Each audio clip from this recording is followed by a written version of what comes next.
Hi guys, I'm Julie and welcome to Cozy Talks. And we have Kaina.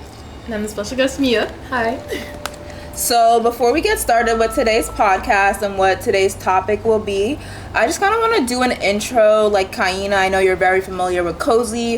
What's your affiliation with Cozy and what are you looking forward to seeing in this new space that we're in?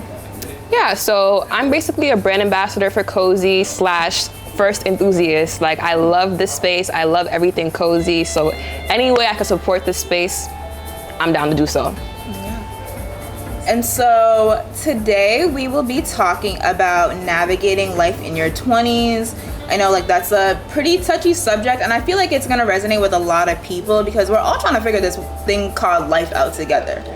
And so like as we get started, I just want to like kind of start the conversation of where are you guys at? What are you guys doing? Like working, jobs? Are you guys in school? Like tell me about your background. Cool. Do you want me to go? Oh, good, yeah. Sure. Okay, well, my name is Mia, and I am a visual merchandising manager on like my 9 to 5, but free time I do everything fashion related, like styling, designing, creative directing. That's probably like the most interesting part of my life right now. And right now I want to say I'm leaning more into sticking with creative directing and honing in on what it means to be a creative director versus just being someone that like works a 9 to 5 that likes fashion in Boston. So Yeah. Kaina, what about you? I'm a student / worker. I do the 9 to 5 life and also go to school. I'm planning on going to PA school in the next year and a half. So right now I'm working as a secretary in a hospital. Not the best job, but I'm waiting for my time. Yeah. And I also forgot how old are you guys? Like I think that also matters as like we're talking about like where you guys are in your 20s. Like I know I'm 25. Like where are you guys? I'm 25 also as well. I'm 23, so I'm the baby of the group. Okay. I also kind of want to also add my perspective of where I am in life. I'm a master's level therapist. Outside of like working, I do a lot of fitness. I take film photography, so like you'll probably see me at a Cozy shoot kind of taking pictures behind the scenes. Like I just don't really know where my place is in Cozy really, but I be here just vibing. I feel like I have a lot of different interests, and so like I try to kind of lean into every single thing that I'm interested in, whether it's like a season or whatever the case is. But I'm wondering because like both of you guys are creatives. You're in the healthcare field. You are like a general merchandiser, also leaning into like creative directing. Did you envision this like life for yourself in your 20s? I did not envision this life for me in my 20s because I knew that with the intensity of my career, I was not going to have any time to invest or really delve into the arts. But I've always had an appreciation for it from like the age of like 6. I was always drawing in class while the teachers were teaching. Like I always had a very deep interest, but I knew that like by the time I was 25, I'd probably have to let go of that part of myself. But finding Cozy in this community has helped me like keep that in my lifestyle. So it's honestly like not what I expected, but I love it. So it's good. I would say for me, I have always loved being in fashion and in the fashion space. So I think with myself and where I'm at right now, it definitely was always going to be a part of something that I did. Like I loved getting dressed up. I loved putting on clothes and just for fun, for no real reason. So like I would say it's definitely going to be a part of my life for sure. I didn't know where I was going to go with it, but I definitely do think that it's still going to be a part of my future for sure because I don't have any other things that I love that much. So Yeah. I feel like I did not envision where like I was. I did not envision myself being a therapist, period. I know a lot of therapists that I know, they're like, yeah, like I knew I was always this is always something that I wanted to be, X, Y, and Z. Like I feel like naturally I'm the type of person that is just like, I'm very imaginative, so I have lots of questions. I want to know what, where, why. Like some people hate it, some people love it. I can have good conversations with anybody, to be completely honest. We can get real deep real quick. But I did not think that I was gonna be in this field. And it just kind of like in undergrad, I kind of just I switched majors, and I think that was like the history of like my life, and it just kind of like kind of really made me realize like, okay, like I'm actually interested in this stuff and not just doing it to do it. I don't know if I would say it's a calling, but I think it's definitely related to that. So yeah, and I think... Sorry to interrupt. What were you before that? I was a bio major. I really wanted to be a dermatologist, but I feel like it's a long-winded story. I feel like of how, not really, but a long-winded reason. I think that's why, like, I think there's still interest of why I'm a therapist and things that like I thought I would find in medicine that actually brought me into like the therapist, like a mental health space, because I was like, oh, like this is what I wanted to do. I wanted to, like, for example, like growing up, like I had eczema, like I've had it since I was a baby. It was like really a part of my identity and stuff like that, and I really just wanted to like really do a lot of research in that. And then I realized like that is not really what I wanted to do. I wasn't passionate about bio. I wasn't passionate about like chem. I was not sure if I wanted to go to med school, and I needed to go to med school to become a dermatologist. So it was just like, and then I realized like a lot of the things that I was experiencing was related to mental health and how like physical health and mental health can like overlap. So yeah, that's kind of where I am now. That makes sense. I have a question though. Yeah. I'm sure your parents were well like knowledge on like what you were going to do and what you switched to. Mm-hmm. So like I know you're also Haitian. Yeah. So I just want to ask like how is that switch for you, especially like telling your mom or dad like, hey, I'm not gonna go to medical school anymore. I want to be a therapist. No, it was actually, I feel like my undergrad experience after my first semester, my grades weren't looking cute, and I wasn't failing, but my grades weren't cute. And my grades to my parents were equivalent to failing.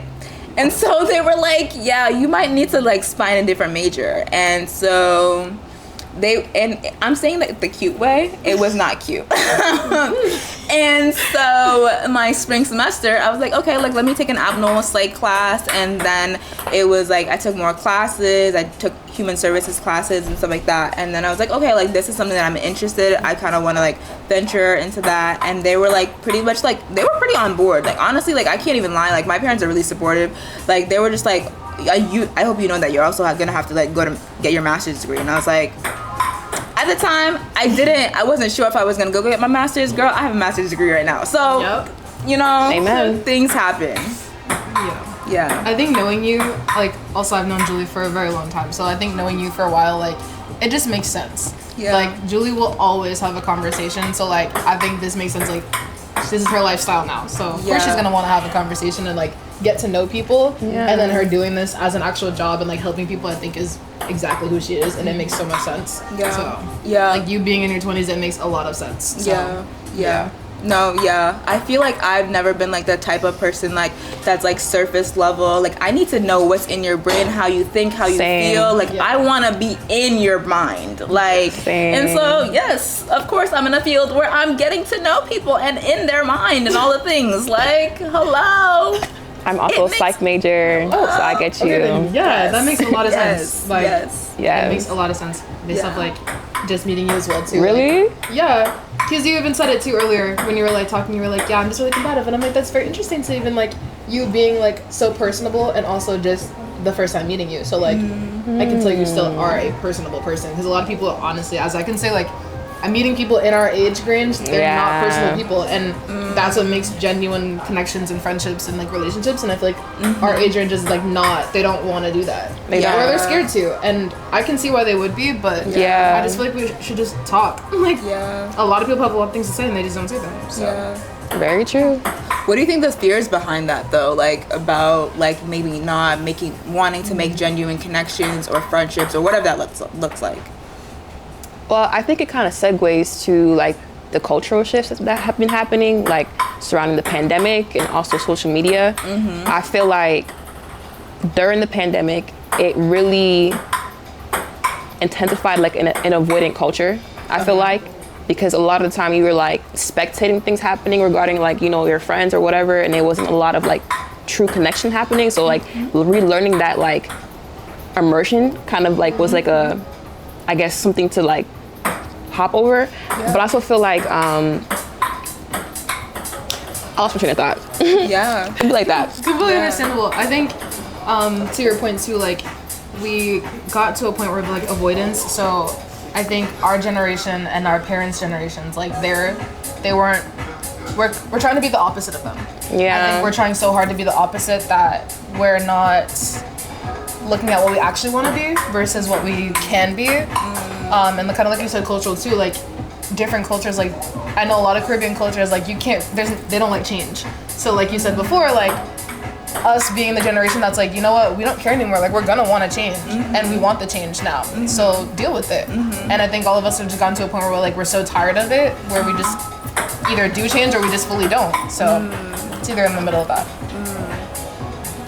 I remember now. Okay. My point was to say that like I feel like with social media and the intensity of like parasocial like interactions, it kind of causes people to not be curious anymore. Yeah. Like instead of asking questions, people are like, well, I had them on TikTok, I had them on Facebook, I can just find the answer. That immediate gratification through like social media honestly like deters away from like conversationalists. Like people don't want to have conversations anymore. People don't want to ask questions. They're like, I know you. I know what you do. Like what else do I need to know about you? People automatically think that they know a person based off of what they post. Yes. But in reality, that could be a whole facade. Terrible take. And 95% of the time, it is a full facade. Yeah. It is a full facade. Like, you don't look like that every day. Girl.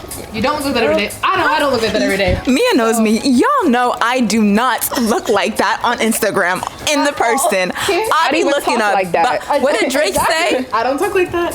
What did Drake say? Hair tied, chilling with no makeup on.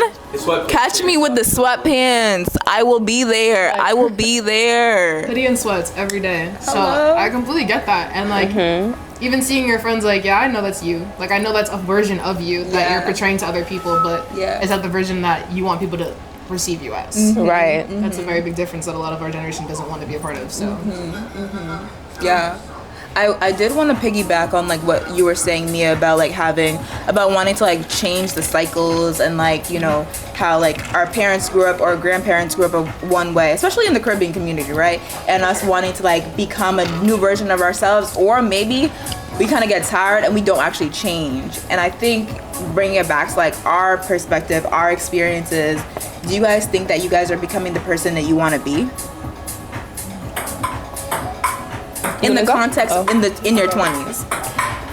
I feel like I'm becoming the person I want to be, but not at the pace that I had anticipated. okay, Positively or negative? At first, I perceived it as negative, but as I've been growing, I've seen it as a positive.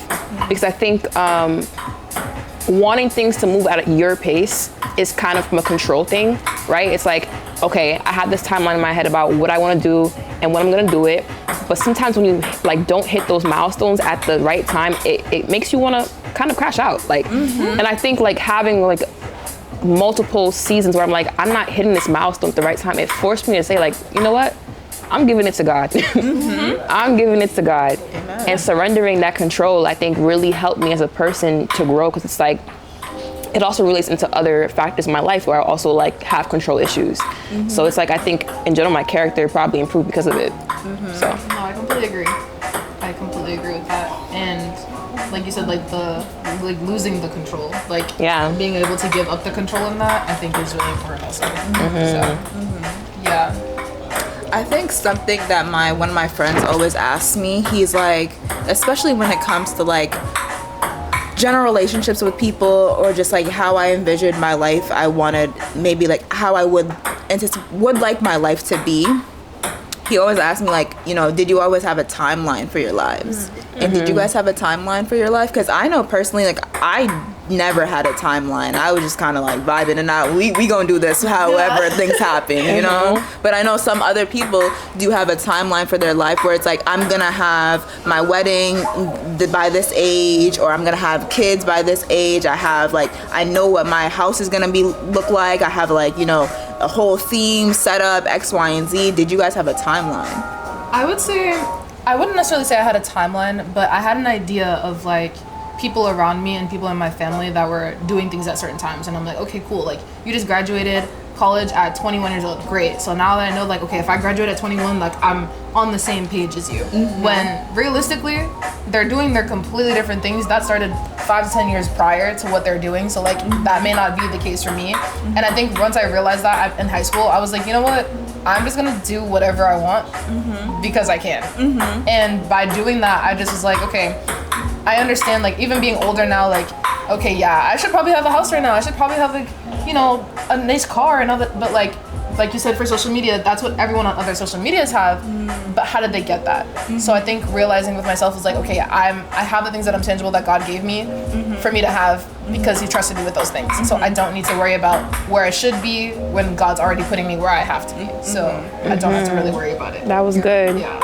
I think for me, I definitely had a timeline, because when you're doing like a healthcare career, you have to kind of plan out your life like accordingly, because people think about, okay, I'm going to school, but when am I going to have kids? Like, when am I going to do this? It's like, where do you find the time to do life things while also doing career and school things? So I think for me, I was like, okay, well, I graduate at like 22. I'm gonna get married at 28. I'm gonna have my kid between 28 and 30. So I planned everything out in my head, and it was just like I said before, it was kind of like, I was like, okay, these milestones are not getting hit at the right time. So I'm just like, I'm gonna surrender it. But I know at the end of the day, I'm gonna get to that landmark. And regardless though, I think with like healthcare careers too, you also have like, you know, your peers or your friends who will also do the same thing. It's like you're comparing, you're seeing how someone else is like in medical school at like 22. And I'm thinking like, how? So it's just like, you know, you just gotta like push through and have faith. Completely understand that. Yeah, that's real. And especially like on the topic of like surrendering and like giving it up to God, especially like in our 20s, when you see other people like, you know, going further in their career, or going further in their lives, or like moving, or just doing all these big extravagant things. Like I'm wondering, like, how does, like, because you guys hinted both at it, social media, and like how does that play a role into things and your even mental health as you take that stuff in? I would say for me, being in the fashion space, I take it more as an inspiration rather than like a measurement. And like some of my favorite people, like creatives, they're all younger than me. And I'm like, wow, you guys are so cool. Like, not like I'm looking up to you guys like I want to be just like you, but in a way where it's like I'm gonna use what you're doing to even like motivate me to continue doing what I'm doing and make it like even better. Because for example, if I see an outfit that I really like, I'm like, oh, I really like that. They have way more money than me. Those are all designer pieces. Interesting. How can I make this my style and also make it my way? And without being like compared to the other people and like with timelines and stuff. So That's good. I feel like for me, I would like to say it's all inspiration, but it's not. Comparison is a thief of joy. I think for me, I realized once I like moved away from college and started my 9-to-5, that's when I was like heavily using my phone, because I'm at work. It's not a hard job, and it's like I have time to scroll. So it's like that's when I really started to like reflect about my social media consumption. It's like, okay, I'm doing a lot of consumption and not a lot of producing. And it's like your brain is too good, too creative for you to be consuming so much and not making things. Not in a capitalistic way. I don't support that, but it's like in like a do what God like gave you to do. Like you're wasting your time. Like make something. And I think with that mindset, I started thinking, okay, so how can I implement healthy boundaries in my consumption regarding social media? I will do some social media fast sometimes, because one thing about me, if you give me too much time on my phone, it's not a good thing. So I definitely learned to just limit my usage, but also like, okay, I also think to myself, I watch for like an hour, let's take an hour to create a video. You know what I'm saying? So no, I completely agree. I get that. Like, and I resonated a lot with the social media fasting, because there's been days I've done like 3-day social media fast, like just because I'm a scroller. I don't even think it's necessarily the fact that I have like access to be able to see so many different lives and X, Y, and Z, right? Or like opinions, hot takes. it's just like the feeling of just scrolling, and I had to like really just delete Instagram off my phone, because I was like, this is getting ridiculous at this point. I love TikTok. If you have followed me on TikTok, you know I be reposting like no tomorrow. I have a healthy relationship with TikTok, but it's something about Instagram. I don't know. There is something negative about Instagram, and I feel like it just has turned left. But I really wondered, kind of, I did want to segue back into like, you know, relationships and friendships and stuff like that, and talk about TikTok. Like, you know, we have seen so many hot takes over the years of how you should move in a relationship, how you should be in a friendship, how you guys were talking about, like, you know, the avoidant culture, and also the cutoff and cancel culture, essentially. You know, what has been your experience, and what are your thought process about that? It's a good question. Well, I think, okay, we could talk about it in chunks, right? Yeah. So let's start off with the relationship part. Yep. I had to come to a conclusion maybe a year ago that social media is not the place to find the best relationship advice. Because a lot of the time I feel like social media talks in absolutes, where it's like, it's either this or that. But I feel like it's not really applicable to real life circumstances, number one. Number two, the person that's like portraying this like information to you, like, where are they speaking from? Like, what experiences caused them to say this thing like in front of you? Yeah. I also feel like social media, again, is the place where people show the best version of themselves, even their relationship. So when you see like all these like relationship couples, you know, goal posts, it's like you're seeing a very like instantaneous moment from a relationship, and you don't know anything that's happening behind closed doors. So it's like, I think you should take it with a grain of salt, but never idolize the information you receive on social media, because it's not real most of the time. And number two, it's more glamorized than what it actually is. Right. No, I agree. I would say, like you said, like finding someone on Instagram or like social media wise is not always the best place to do it. I mean, granted, some people have, and they've had great conversations, great relationships, and they're lasting. From where we are and where we live, I don't think that's not the best place for you to go, personally. And I would say, like, even like you said, from like the cancel culture, we have the T app going around right now. And as T app, much as I don't support slandering men personally, or women in general, but seeing that kind of happening in our generation, I think, is really heartbreaking in a way, because these are people that are living day-to-day lives just as much as you are. Just because they had one bad situation doesn't mean that they're the worst person in the world. They may have done something really bad, but that's not the worst thing they could do. So I wouldn't say you can't find good people on social media, but I'm not gonna say it's the first place that you should go to look. Personally. But I think this is a good conversation. I always tell people, do not DM me on no social. I will look at it and ignore. What are you doing? Like, this is not like, get to know people in person. What about seeing a nice pretty person in, like, you know, a beautiful woman in the store and stuff like that, and asking her for her number, trying to actually have a genuine conversation? People don't do that no more. Why are you sliding in DMs? What is going on? People aren't writing letters no more. Like, I'm confused. heavy on the letters. Like, we love letters. I love a letter. We love letters. Like, write the letters. that's it. But I think also, like, hinting about what you were talking about, like, about cancel culture, like, do you guys think that this generation has like a reconciliation like issue? I think we have a forgiveness issue. Ooh. A grace issue. A grace issue for sure. Yeah. I think I have learned recently, within the past like 2 weeks, like, just because someone did something wrong doesn't mean that that's who they are. And I'm learning that now, and it is very hard to learn. I'm gonna say that for sure. And it's also really hard to forgive people. It is hard, but I think our generation can't forgive people. And that would let go of a lot of people's problems if they just forgive and forget. And I know it is hard, but I think it is another thing that would help our generation a little bit. So I also feel like there's a gratification that people get in othering people. It's like, oh, like, you're racist, you're sexist, you said this. It's like a control thing. It's like, because we're able to, like, you know, control a whole wave of people disagreeing with you and hating you, it's like, it's a gratification knowing that you've done that. Yeah. So I feel like people are searching for a feeling, and I don't know, like, where it's coming from. I'm not alone in this. Yeah. But it's like, you don't have to do that. Yeah. At all. Yeah, it's a little strange to me. I don't know. Like, I have lots of thoughts about, like, this whole, like, culture that we're going into, but not going into. We're in. We've been in it. I feel like people are so quick to cut off. People are so quick to, and don't get me wrong. I have gone ghost. You know.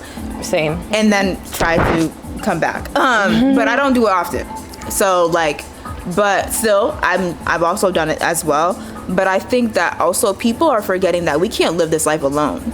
I think that's what the thing is. I think people are so quick and easy to think that they can do this thing called life alone by themselves and stuff like that. But it's like, in order to do this, we need people.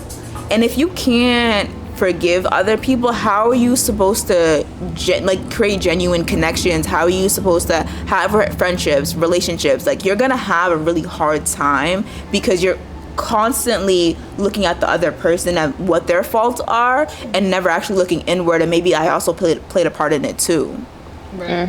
Yeah, like forgiving yourself also is another part. Girl, it's another part of this, girl. As well as, like, yeah, you can say everyone did something wrong, but a lot of us need to look in the mirror and be like, hey, what did I do? Because I'm not gonna sit here and say we're perfect, because we're not. And there are some things that I know that me personally, I can say that I've done that I'm like, yo, I need to go tell this person I'm sorry. And it has been the hardest thing. Like, I am so sorry for treating you like that, even behind your back. I am so sorry for not even being the person that you knew me to be. So I think that's a very big, important part. That's good. Yeah, for sure.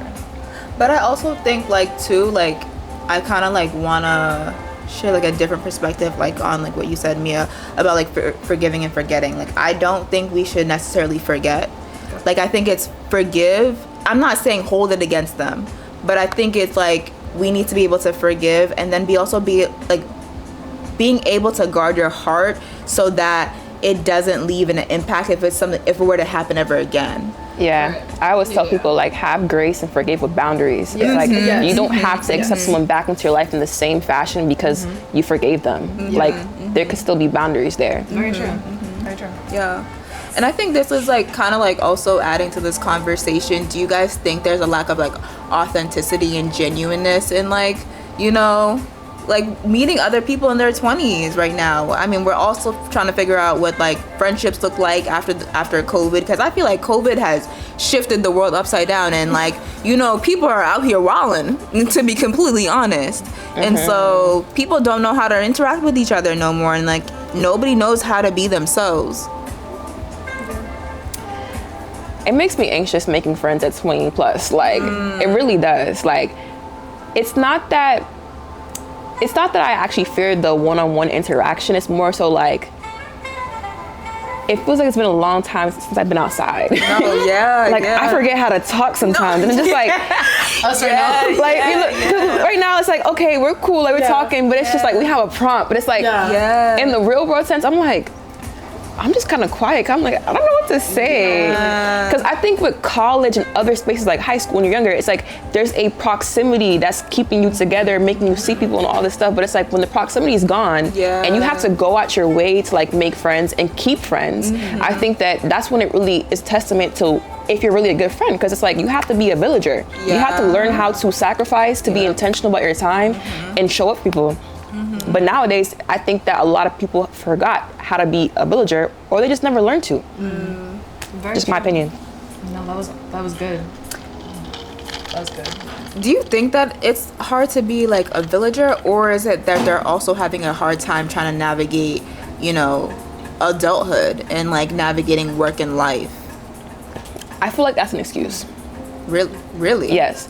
Because I feel like I've seen it done perfectly by the older generation. It's like they have a more community sense with their friends, where it's like, oh, like, I'm gonna cook for so and so today. Even my mom was like, I'm gonna cook for say whatever. Yeah. Next week. That's an inconvenience for you to go out your day and drop off that food. No, yeah. While you have kids. Yeah. A job. Yeah.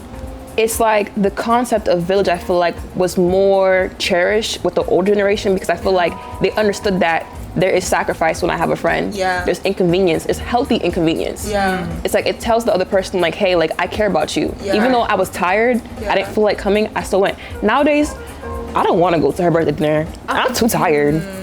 I don't want to go there. I'm too tired. Yep. Sometimes you have to do it tired. Like, I literally saw a video about that. Like, we need to start going out of our way for people again.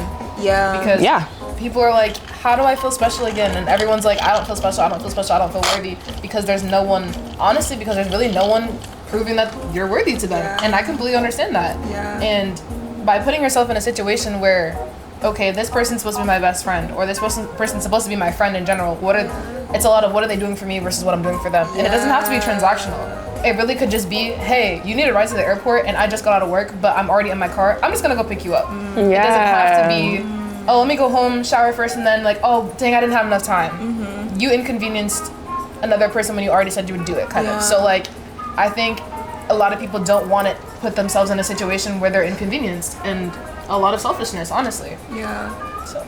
Along with selfishness, do you think that people just genuinely just don't care for their friends as much as they say they do? I don't think they know how to care. I would say that. Yeah, I agree. I don't think they know how to care for their friends. Like, Wow. Yeah. Yeah. Do you think it's always been like that, or things have like shifted recently? I think it's because of the shift.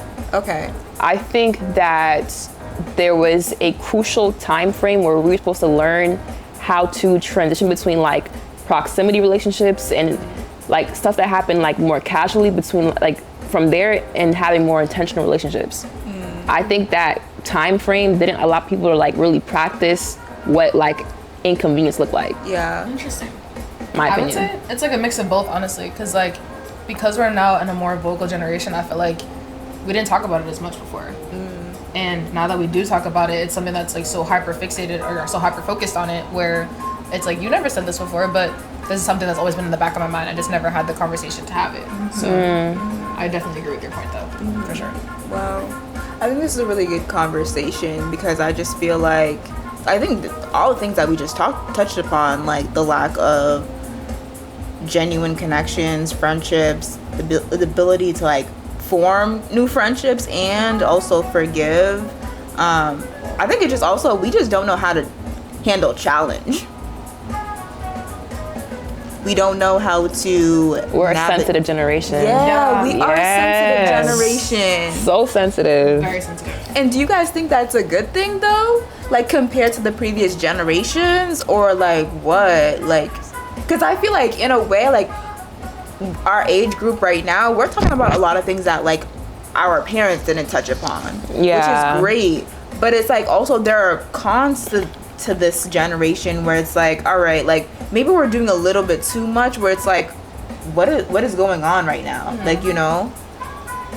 Like it's impacting every single aspect of our life, whether it's work, relationships, ourselves, honestly. Yeah.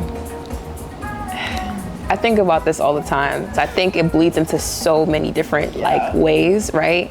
Even when it comes to like gentle parenting or like just things you wouldn't even think about, but it all applies, right? And I think for me, I want to be very careful with my words because I don't want to be canceled, right? Yeah. I grew up in a very strict Caribbean Haitian household. Half of the things that comes out my mom's mouth would be cancel worthy, right?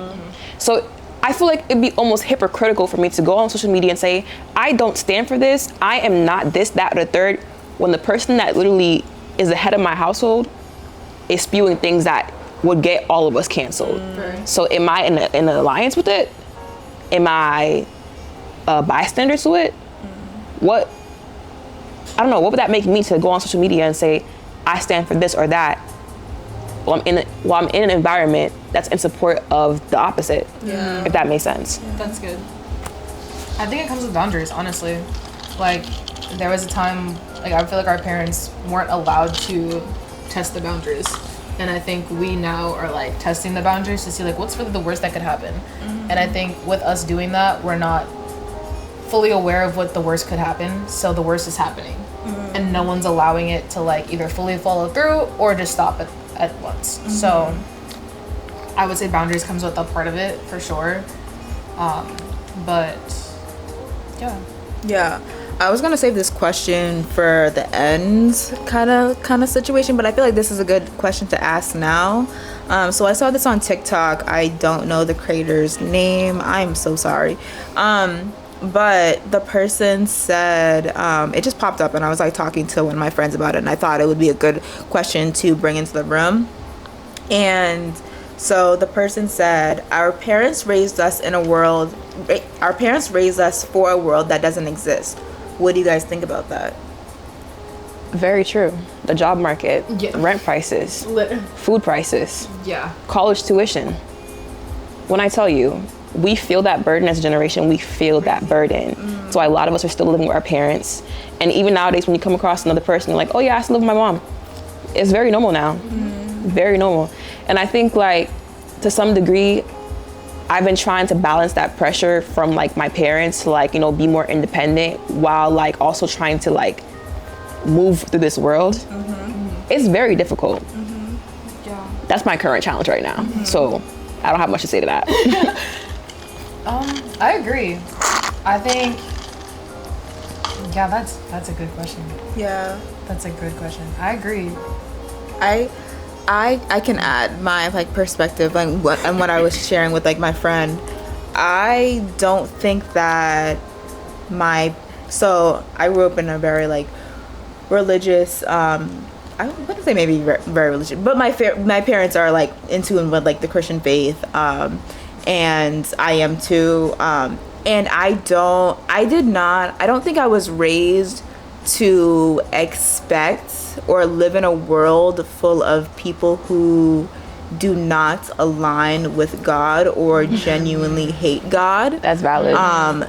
Like genuinely, I feel like growing up, maybe I knew like 2 people of my knowledge who did not believe in God, and then like going to college, I went to a Catholic college, but like still there are like people who didn't Really? believe, and but I think now that I'm in the space that I'm in, I'm like, whoa, like it's been it's a culture shock, I feel like, and I'm just like, whoa, like I'm a minority here, like I have multiple minorities identities, but like, you know, it's just very, very strange, and I feel like nobody prepared me for, I guess, like the warfare that also comes with that, and also being able to like stand rooted in my beliefs and my faith.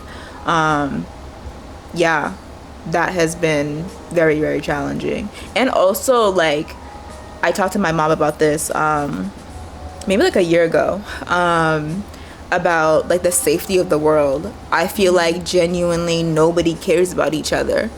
I feel like growing up, you could probably see a nice person on the street, whereas now it's like you don't know who's what. Yeah. You know, you gotta be vigilant of like your surroundings anywhere that you're going, and it's like I don't think that the world is always like that, and maybe I could be wrong that social media is just highlighting a lot of the bad things, but I feel like there was a bigger sense of community maybe 10 years ago compared to where we are right now in the world. No, I agree. And to fully answer your question, I think my parents definitely didn't prepare me for this world right now, but I think they prepared me for a world of what they wanted versus what I knew I wanted for myself. Whereas like, for example, going to college, I didn't necessarily understand, like in high school, I didn't understand like, okay, college gets you a job. I didn't grasp that. So like me going to college, I was like, yeah, I mean, I guess like I'll go. My mom's like, no, you have to go. And I have an older brother, and he didn't go to college, and I'm like, oh well, he's like your God sent son, so he's doing everything great, why do I have to go? So like me going to college and then like being in the life that I'm in now, like, okay, I need like $10,000 tomorrow. Yesterday actually. But also being like compared to like my siblings and stuff, it's just a world that they wanted, and they're like, yeah, you went to college, now figure it all out. Whoa. wait a second. What am I supposed to do now? Like, you put me here. What am I supposed to do now? So after graduating and like learning what it really is to be like a college graduate and stuff, I think it's all about honestly just figuring out life, and that's kind of like what we're here talking about, like just figuring out what we really can do in life. So yeah, and I think along the lines, I'm so sorry, y'all, there's something in my eye. I'm not like glitching out here. Like, there is something in my eye. But I think this also like is a great conversation of like, are you truly living life, or are you just in autopilot, doing the things that you need to do in order to just kind of get by? Or are you actually enjoying life right now in your 20s? That's a good question. I feel like 2 weeks ago, I was on autopilot for sure. Because I think like whenever I get into like a high intensity part of my life where like I'm doing a lot of things at the same time, the only way for me to function is to kind of just like cruise, right? And I think for me, from like a Christian standpoint, I started to understand that there's like a distinguishment between like happiness and joy, right? And I think, Lord, he told me about that 2 weeks ago. right. Right. Just got that revelation. Right. Crazy. So I literally had to sit there and think like, Kaina, when was the last time you experienced real joy? And I was like, I can't even remember. I can't remember. Because everything feels like a task to check off on a list, bro. So I think like, once I posed that question, I was like, okay, I need to start being more in the moment, absorbing what's actually happening in front of me, and really investing my emotions into things. So like I really started practicing that. And I was like, wait, like life is really worth living sometimes. Yeah, like it's just as simple as that sounds, like it really is something you kind of have to like force yourself to do, like kind of just like really be intentional about it. So that's it for me. Yeah, I agree. Yeah. I feel like I have been, so like I just graduated from school, just started working, and I feel like, not gonna lie, so my program was 3 years. And wow. It was 7 years straight. I don't know if I recommend, but I also do recommend, if you know what you want to do, just get it over with, because I knew I was not gonna go back if I just took a break. But I genuinely do feel like I was living life on autopilot. Like the way that I am, like God wired me, like I do struggle with like perfectionism, and like my friend told me I'm ambitious like a couple months ago. I did not align with that until I really sat down with that. I was like, maybe I am ambitious. And I think it was just like, for example, like I think it was like maybe I was 21, like I was still in undergrad, and I was like, I'm gonna do this X, Y, and Z. I'm gonna get my GPA up just in case for a grad school. Like I'm gonna check off all these boxes that I need to do, because I'm thinking ahead in life. I'm thinking I now had essentially a timeline, I guess you could say, for myself, just for school, like my goals, what I wanted to get out of life. And I just had that, like, I'm gonna do everything I'm gonna build up my resume. That was my thing. I was gonna build up my resume. I'm gonna build up on my skills. And like, those were great moments, I'm not gonna lie. Like finishing my undergrad, like I had a phenomenal time. But grad school, I really just felt like I was on control. Like I was just on autopilot when I was just like, I'm just gonna do this. I lost touch of like a part of myself that made me. And it was like, yo, like I'm not, like you said, I'm not feeling joy. Like the silly, goofy Julie like side of me, like Mia has seen this. Like I have not. Where is she? Nothing's funny. Where has she been? You feel me? Like I've been the type of person where I'll get on a table and start dancing. Anxiety at one point in my life was scared of me, because I would walk up to somebody and just start talking to them. Like I was really just out there.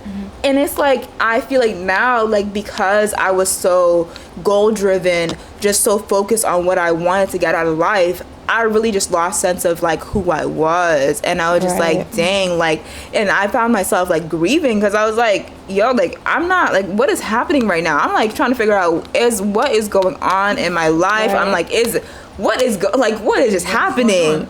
And I was just like, and I came to a realization. I was like, I am grieving a part of me because you lost touch with her. And like that was really hard for me to sit with, because I'm just like, okay, like now I'm 25. yes, I'm happy that like I like accomplished all my goals and stuff like that, but I'm still in the midst of so much transition in my life. Like so many people were asking me like, oh, how do you feel about graduating? How do you feel about getting a job? X, Y, and Z. I literally was like, I don't know. I don't know how I feel. Like, I'm just doing this and I'm thankful, but I don't know how I feel about this. And like, it's such a weird feeling to like be in. And it's just like, I feel like at this point in my life, I'm just like, okay, like, what do I need to do to now reconnect myself with that kid version of me, like that myself that like I have now covered for so many years, and what that would look like now, because obviously it's gonna look different. Right. No, So I completely agree. And I think like when I am around people that are younger than me, and I'm like, you guys are on such autopilot that like you can't even, let me backtrack. Now that I am the age that I am, I'm now learning the inner kid in me has to come out. Like, I'm gonna have to let it out to get to know myself again, or to honestly get to know the new version of myself that I am in. And being around people that are younger than me when they're such on autopilot and they're not living I'm like, you're so young, live your life. Like, it is honestly okay. Like, granted, we may be in the same space, but like, it's okay. Like, it honestly is okay for you to just like be goofy with your friends and like just sit outside of a parking lot eating Chick-fil-A on the stairs. Like, that's okay. Like, you don't have to be so hyper fixated on like what's gonna happen next, because honestly we all don't know. We do not know, and that's okay, and that's the best part about it, I think. And being at the age I am now, like, my life isn't necessarily always on autopilot, but like vacations are one thing where I'm like, I need a reset.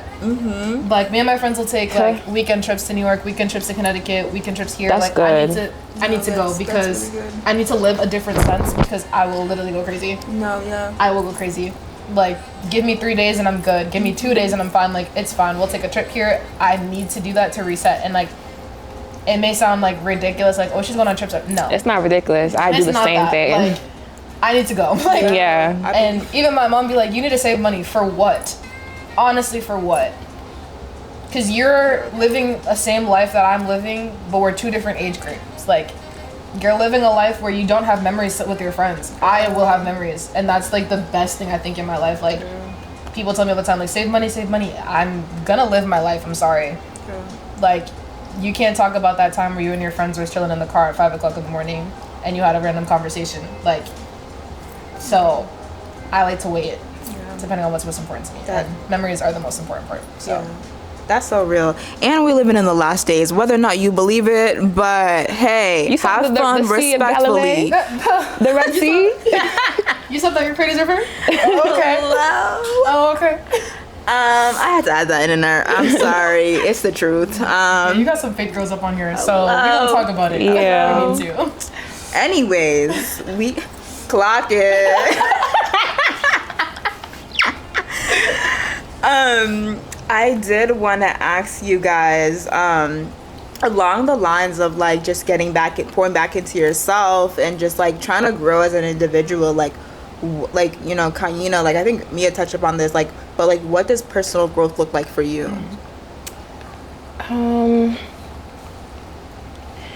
have to connect back to faith because it's the center of my life right now. So I think for me, I've really been delving into my studies with the Bible, right? And I used to actually fully surrender my life to Christ maybe last year, post-grad actually. And it was a very challenging season for me because I went from like having a very big social life to having no social life. I lost like a lot of friends. I really stayed to myself, and I found myself like just not knowing what to do with myself. Like I had too much time in my hands and nothing to do with nobody. Right. So it's like, it really forced me to get really inward about myself, where it's like, oh, now I have my thoughts. I don't like the way I feel about myself right now. And slowly but surely I prayed to God, like, I need some people around me. I need some community. I found ministry. I was going out to church again, and it slowly started, like, you know, pedaling to where I am now, which is like I'm actually fervently trying to seek Christ. And I think for me, when I think about growth, it's like I want to demonstrate the fruits of the Spirit. I want to have patience. I want to be loving. I want to be a better person, right? And it's like part of it extends to everything that I do, whether it's how I act in my workplace or my friends. I think that I've just been more intentional about demonstrating actual care. And like I said, like being a villager, like even for Cozy, like if he needs something, I'm gonna do it. And I think that there's like a mutual reciprocal relationship where it's like, okay, we both show out for each other, and that's normal. Yeah. I agree. I think the intentional part is really important too, because a lot of people do things without intentions and like it just kind of falls apart. But I'm intentionally, like you said, I'm gonna intentionally continue to seek Christ. I'm gonna intentionally continue to seek my friends. I'm gonna intentionally build the relationships I need to, because without that, then what? Like, if I'm not doing this for any reason, then why am I doing this? So the personal growth in, like you said, like building your faith and building your faith with people that are around you, or even showing what faith is like to be people around you, I think is another part of personal growth. Is like, how much have you grown for other people to see that you're growing as well? And like you may not even notice that you're growing so much that people are like, wow, she's doing a really good job. And it's nice to hear. So I've been told that, guys, and like I'm really hard on myself, so I really think like nothing's happening, but I have people telling me like, oh my gosh, I picked up a Bible because of you. Like what? That's beautiful. like I listened to that Christian song because of you. Like that's amazing to hear. So I agree. That's beautiful. I feel like right now in the season that I'm in, I feel like similar to Kaina, like I feel like I have been spending a lot more time with God, reading my Bible, getting like really connected with a lot of people at my church, which is really interesting because I feel like I know a lot of people now, and I just feel like, and it's so crazy because I feel like a couple months ago I called my friends. Honestly, I feel like this season has just been warfare. It's been I don't know. Always warfare. I just feel like I'm just, I'm content where the Lord has me, but I've been struggling. But I don't look like I'm struggling. Praise the Lord. Never look like it. And, what was I saying? Saying warfare, your friends. Oh yeah. So I called my friend, and I was like, basically like, like I feel like I have like very little friends to turn to, and I feel like I've always had a very small friend group, so it doesn't even matter like whether or not like the quantity, but like I prefer quality friends over quantity. So I was just like crying, and like not crying but like complaining, to be completely honest, and then all of a sudden God like provided me with all these connections and stuff like that, and really like genuine connections that I can really just like deepen my like relationships with. And that is like a form of like my main form of like personal growth, is like really deep diving in the Bible and like letting God show me who I am in the mirror, even though I don't want to. That's because And accepting it. He's been showing me a lot about myself. Let me tell you. Open my eyes. Let me tell you. Yeah. I have seen myself. I'm not gonna hold you. I also think there's a level of spiritual warfare after you get baptized, but I'm not gonna get there. But that's tea, because I feel like I experienced warfare times 100 as soon as I got baptized. Got baptized in September. I have been feeling it since like it was December and it just started. It's crazy. Nobody wants to talk about that though. Yeah, we're not discouraging it. Still go get baptized and continue your walk with the Lord. Yes, but find healthy community too. Yes. My only advice to that is to just never be where you were before. Ooh, like yeah. Keep moving. You might have a little setback, but never be back where you were before. Don't regress. Yeah, that's good.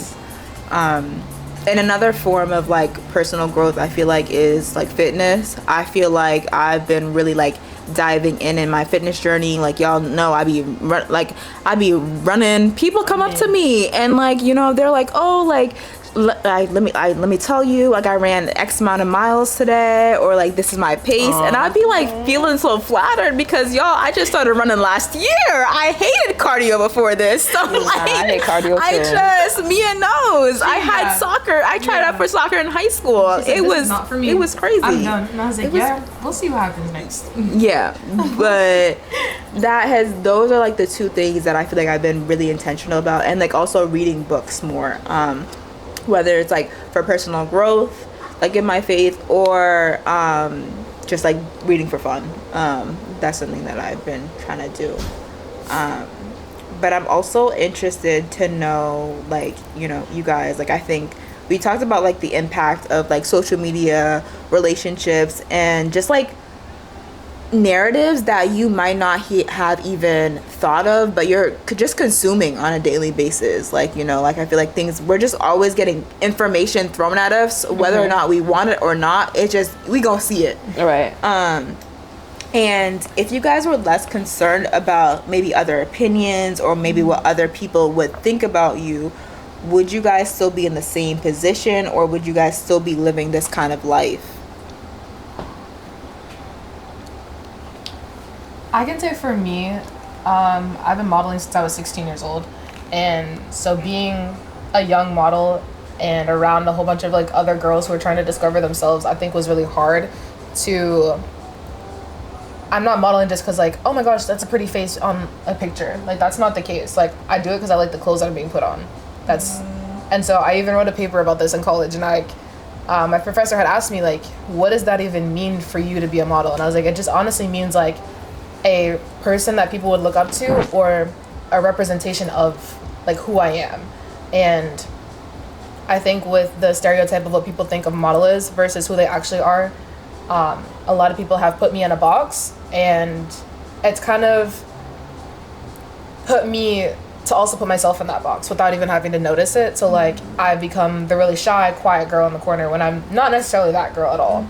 And I think now, like, with rediscovering who I am in Christ, it's like, God already told you who you were when you were 16. Why are you acting like he didn't already have that conversation with you? So like, whatever anybody else is going to say to you, or what they do say about you, that's not who you are, and you know that. So I have to like remind myself, like, I can just put on whatever I want, and people are going to tell me that they like it. Yeah. Some people are going to look at me crazy, and that's fine.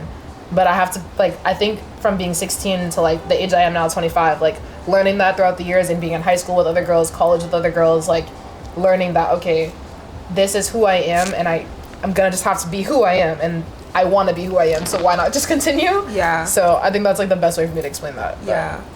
Yeah. Can you repeat the question one more time, please? I said, if you were like less concerned about like maybe other narratives or what other people would say about you, would you still be living this kind of life? I feel like my life would be the same. 'Cause I'm not gonna lie, like, I think I have pretty thick skin. The way I was brought up, like, I was always constantly getting opinions. So it's like that, the thought of someone having a narrative of me or talking about me doesn't put fear in my heart. I only fear hell. But other than that, I think seriously, but I think for me, when it comes to like my growth or how I present myself, I've never cared to rebrand. Like, one day I can be like, you know, this way. The next day I could be super classy, or just like, I want to do something different. I don't care about what you thought I was yesterday. Like, I'll be who I am today. And I think having that freedom and always being comfortable in that allowed me to just go about whatever I'm doing with a sense of like freedom. Like, it feels light to just do whatever I want to do. And I think if I cared less about opinions, maybe I would be like more consistent on social media, but like, you know, nothing too substantial to me. Yeah, that makes sense. I don't even know how I would answer this question, to be completely It's a hard honest. question, but it's a good one. I feel like, I don't even know. I like, my mind immediately kind of goes to like occupation. But even that, like, there's no really like narratives that I'm getting about like mental health that would like even influence my like decision or anything like that. I think I would love to make content. And I feel like I've been told I should make yes, content. you should. But Sidebar, she be making videos on the low. She doesn't be posting it. I really don't be posting. She got whole vlogs. Don't post them. Sorry, I just don't post, y'all. So get at her, please. Thank you. I don't be posting. I don't even know. I think I would so maybe be living this same life, to be completely honest.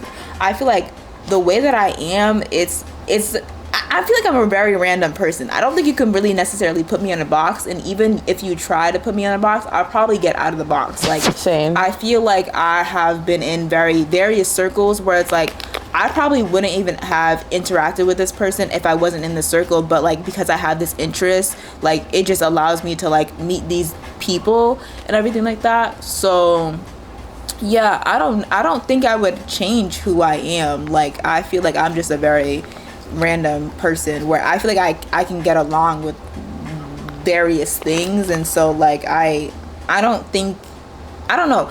I do think that maybe like narratives sometimes get to me, but I think there is like a sense of like values that I have, and I think that like also kind of like segues into like my like what I was gonna ask you guys, like, you know, are you guys like living accordance to like your values and your beliefs?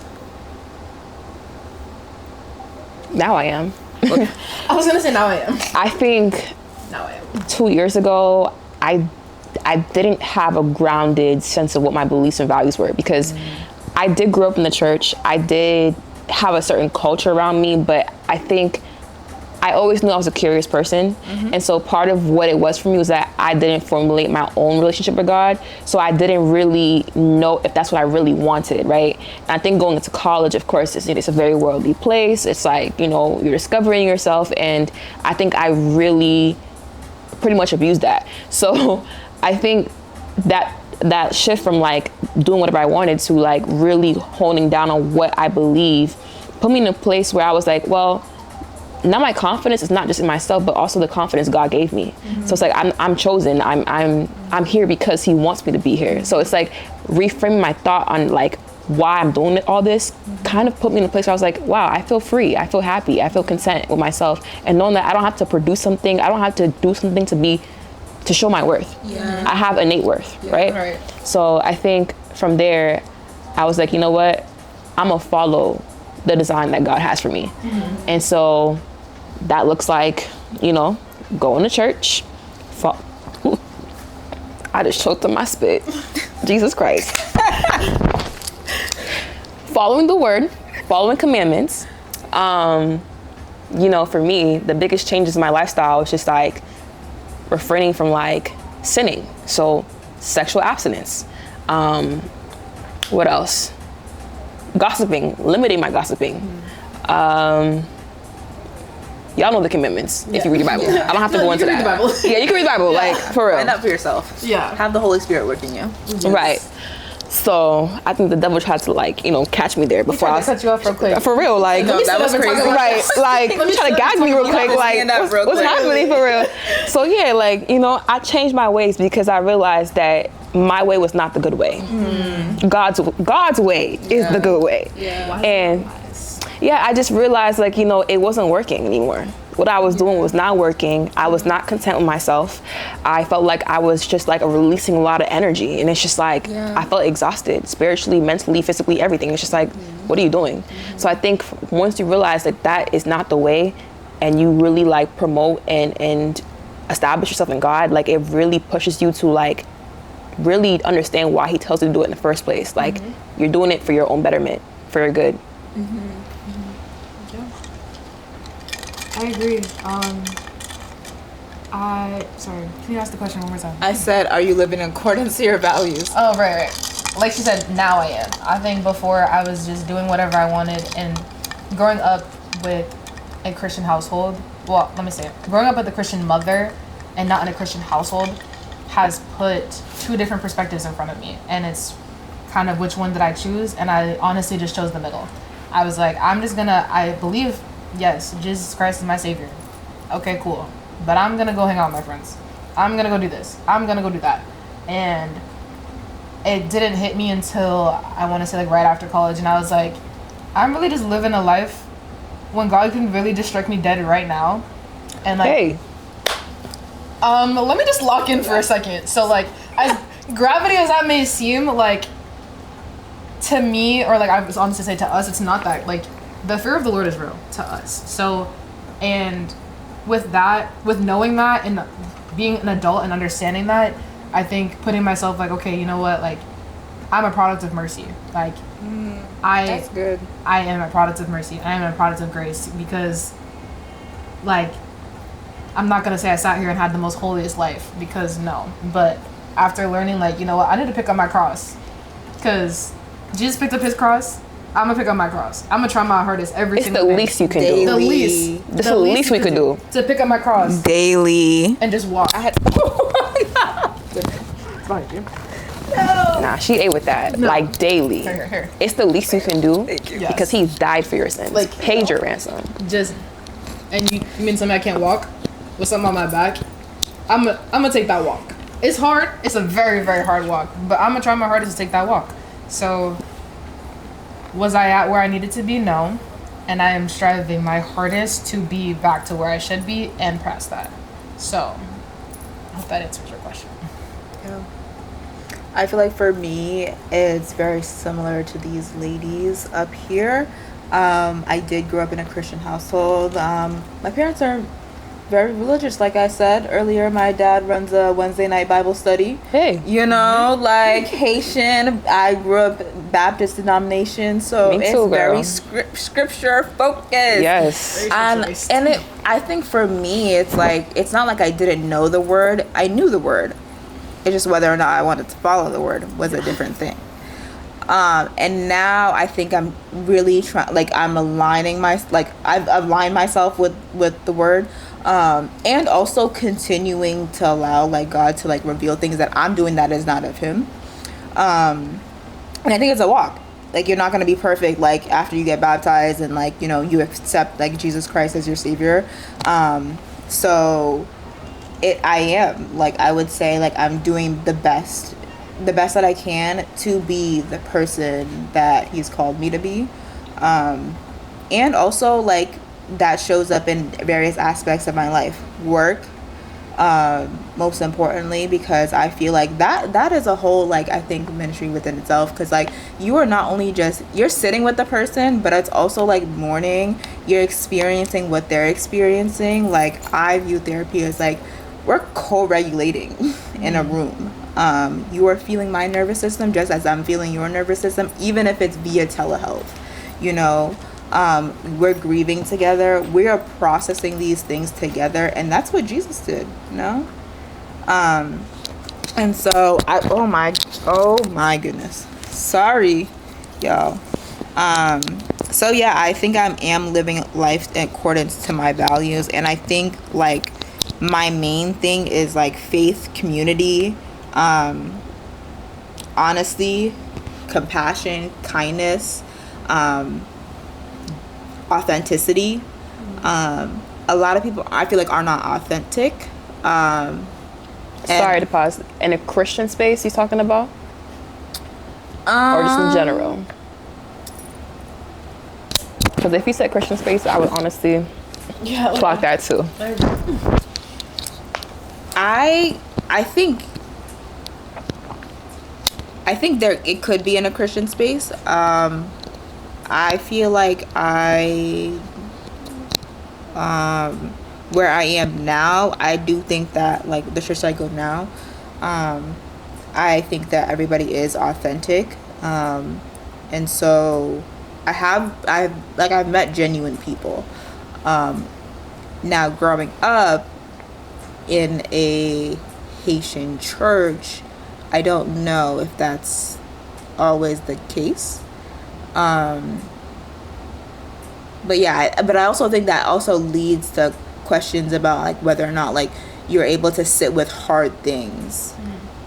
And so yeah, I'm trying to answer that question but also process out loud. It's okay. Yeah. I feel like that's a lot of what we've been doing.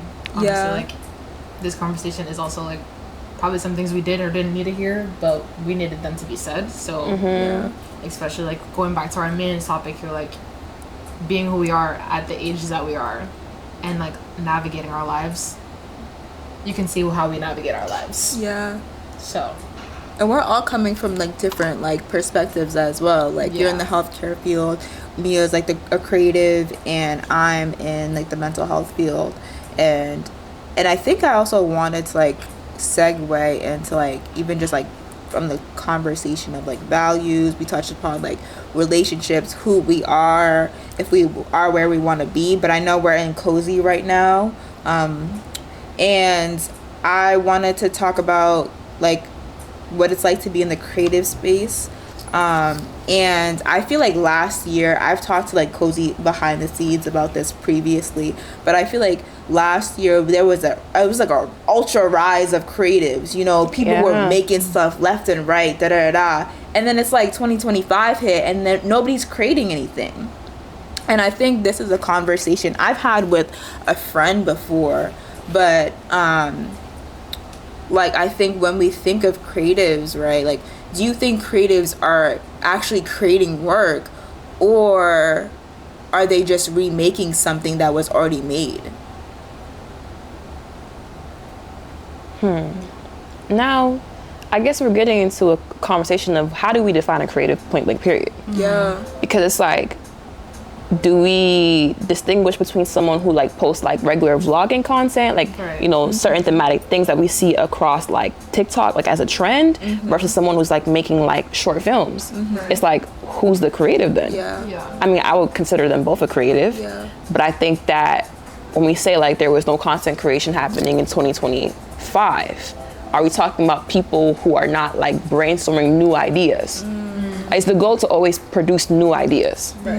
I think it kind of invalidates people who like make a twist on someone else's idea, because that's what creation has always been. It's like, you know, segueing off of somebody else's idea and turning it into your own, which is not wrong.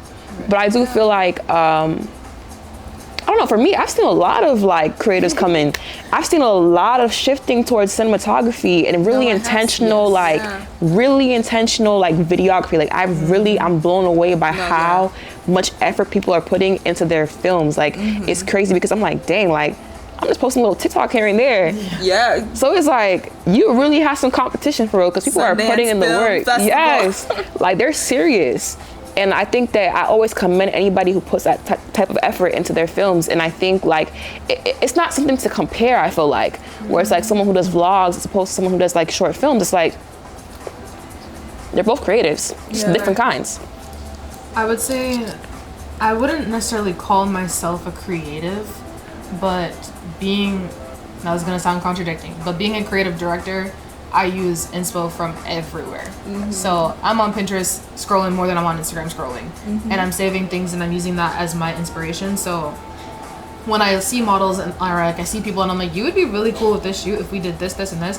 I saw a picture of a car with flowers on it. I think we should do this, but like throw the flowers on the floor. You're a visionary. Yeah, for sure. Yeah. And I think like within like the creative space and knowing other people that are within the creative space, I think it's a little bit more like what you said, like what do you consider a creative? Because like I'm not going to call myself a creative, but I am in the fashion industry, so there are creatives in the fashion industry, and the fashion industry is creative. So it's just like what you would define like a creative, basically.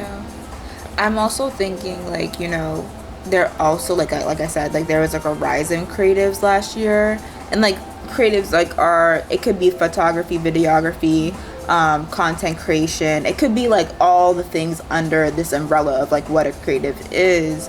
And I'm wondering, like, Mia, like as somebody who was like in the art scene as like a young child, like how has it been like seeing all these people just kind of like pop in and out of the woodworks and be like, oh, I'm in this too now, and not to be like divisive or anything like that, but it's like also a different lens or a different perspective of like, whoa, like this is interesting. Yeah, I think it kind of reminds me of this conversation I had with one of my friends a couple years ago, where they were like, oh, but you're just an Instagram model, and I immediately became defensive, and I was like, the term Instagram model is like, for someone that has been on runways, someone that has been print and it has done the actual work of a model, like I think it's degrading. And so from being at the point where like they're like, you're an Instagram model, I was like, excuse me? No, I am in heels 12 hours standing. That's not, let your Instagram model do that. She's complaining about it and then she's gonna post a video. There's a very big difference here. And so I think like seeing a rise of people that are like, I just want to be a face of something, I always want to think back of like, why do you want to be the face of this though? Like, are you okay with attaching your face to this? Are you okay with attaching your face to that photographer? Like the photographers I work with, I want to make sure I get to know them and like become personable enough with them, because you're gonna have my face on your portfolio, you're gonna have my face on a whole bunch of other things, and like I don't want to be branded as something that I'm not. And I don't want to be like in alignment with something that is branded that I'm not aligned with as well. So I think with people not knowing the true gravity of what it means to be like a creative, a model, a photographer, like you can pick up a camera and take some photos, but like you say yourself, like you're like, I'm not gonna consider myself a photographer. Yeah. Like I like taking pictures though. Yeah. But I'm not gonna consider myself that. Like, would you consider yourself like a videographer if you like post TikToks? No. Right. So like I think in that aspect, it's like a little bit of a gray area that we're starting to lose sensitivity towards. So within the shift of like everyone creating a whole bunch last year, I think everyone was like, I'm gonna do everything. And then people were like, no, we're gonna dial back to what the reality of this is. Like the reality of what you are is like you're a photographer. The reality of you being a model. The reality of being this. So I think that's kind of where like the shift has been. Yeah. But I could be wrong, but that's from my perspective, like seeing it outwardly. So yeah. I'm also wondering, like, you know, like now that you're in your 20s, like you've shifted to become like, granted you still do model sometimes, and like but you're more so like a creative director. Do you think that like people have truly like honored your work as like you've grown into like this field and this area of work? I would say yes. And I think now that I'm having more genuine relationships with people, I think a lot of people are like, in like a joking way, like kind of like I'm wasting my talent. And because I've done so many different things in that space, I think people are like, why not continue doing more? Yeah. And as much as like it may be exhausting, like I know you can attest to like making videos every week or however much you do videos, like it's not as easy as just like, let me just do this. Yeah. I mean, it is work that we put into, like there's research that goes into it. There's clothes that we're buying. There's sets that we're putting together. Like it's a lot more than just like seeing it. So like honoring my work, I wouldn't say like, I don't want to like degrade it, but like honoring my work, I wouldn't say my work is honorable, if that makes sense. But like liking it, sure. Like thinking it's cool, yeah, definitely. Like wanting to be a part of it, that's completely understandable. But I would say compared to people that I would honor in like that creative space, I don't see myself at the level of that they are at, if that makes sense. Yeah. So I think at large you're saying like there's a certain caliber of quality that distinguishes you from like a content creator and a videographer. Exactly. And you know, someone who gets honored versus someone who's just like, oh yeah, that's cool. Yeah. So it's like, I understand what you're saying. I agree. Yeah. Yeah. For sure. I'm also like thinking about there's a lot of people in the creative space that are like, you know, they're like, I have to do all, like I have to do 9 to 5 and then be able to like, you know, save up to do the things that I'm actually genuinely passionate about. And like I'm wondering like how have you been able to navigate doing the things that truly bring you joy, even though you still are in like the fashion scene still at the same time? To be honest, I took a break. I took a long break and I don't even know why. I think like the burnout was so heavy that I just stopped. And from now understanding like, okay, I'm older now, I kind of don't need to take a break. Like this is what you like doing, so why not continue doing it? And I think before I did it, I think now realizing what I did it for was to get recognition just so people could see. But now it's not necessarily about like if someone's just gonna see it, like is someone gonna recognize it? So I would say like is someone gonna recognize the work now versus like what I was doing it for before. So like having everything I do in fashion is kind of what keeps me in fashion. Like I work in fashion, my friends are all fashion based pretty much. Like my friends are all creative based, so like I'm never gonna leave that space again, but there's always gonna be some part of it like around me. So yeah. And I think that's like the easiest way for me to explain it without having to be like, I'm a teacher, but I love fashion on the end. Like fashion is my entire life. So everything I do is a part of it. So I'm not really losing it. Yeah, I think that's good because I feel like there's a lot of people who are like creatives, whether that's like, you know, we talked about the things under the umbrella of being creative, but like they're doing like 9 to 5s that are nowhere near like you're correlated. A security officer. Yeah, it's like how And you're an artist. yeah. Are you Like, a security officer at MFA? I don't know. Not saying that you have to be, but like, would you ever put yourself in that space to be surrounded with everything that you love? So because I love it, I'm gonna surround myself with it, no matter what aspects. I'm wondering also, like, because like you're in this space, like I'm wondering if it also helps fuel your creative mind to actually continue to do, like, produce more work versus like somebody who's not doing like the 9 to 5 in that realm or space. I think because of everything that I do is all so different, because working in retail is completely different than styling like clients, or working in retail is completely different than directing a shoot. So I think like being in different parts of the spaces fuels different parts of it. Like I don't have to worry about like, okay, I'm gonna get a burnout in being a designer, or am I gonna get a burnout in being a stylist, when not necessarily, because I'm not spending my entire 9 to 5 time on that. So I have other outlets that I'm still connected, like fashion's still gonna be the topic, but there's different branches that go into it that won't let me like burn out from it. So Yeah. And I think before like we wrap up, I have a couple more questions because we've been talking for a long time. And I was wondering, like, what are your guys, like, what are things that you guys do for self-care? I do a lot of self-care, whether it's just like purchasing my favorite meal, my comfort meal, a face mask, hanging out with friends, leaving the country, heavy on that. Like you said before, like if I need a break, I'm gonna leave. Like for sure. Changing my hair. I love changing my hair, guys. Like I change it like every 2 weeks. I cannot, like I literally feel like every time I put a new style on, it's like dopamine. No, you're seriously. It completely is. Seriously. Completely different person. Yes. Completely get it. New character unlocked. Exactly. Yeah. Like you said, like if I want that Chipotle bowl, I'm gonna get that Chipotle bowl, and I'm gonna enjoy it With guac. with guac, because that $3, it will hurt me, but it's okay. It makes me happy. It makes me happy at the end of the day, so that's fine. I think I like the fact that if I'm going to be like taking care of myself, it's like taking care of what makes me happy. So whatever I love doing is like gonna be my self-care. So yeah. What about you? I feel like my self-care is going on walks, running. I find that very therapeutic. Cooking too. Obviously traveling. I love traveling, taking pictures, hanging out with friends, listening to music. I find that very therapeutic because I'm a person. I feel like there's 2 types of people who listen to music. People who focus on the lyrics, and people who feel music. I'm a feeler. So same. You know. Those are some of my self-care activities, and I don't know if you guys are gonna have an answer for this, because this is another deep question. My therapist actually asked me this question when I first met her, but she asked me, like, you know, I wish I could steal it, but it's not mine. But you know, she asked me, "Are you living life out of fear or out of love?"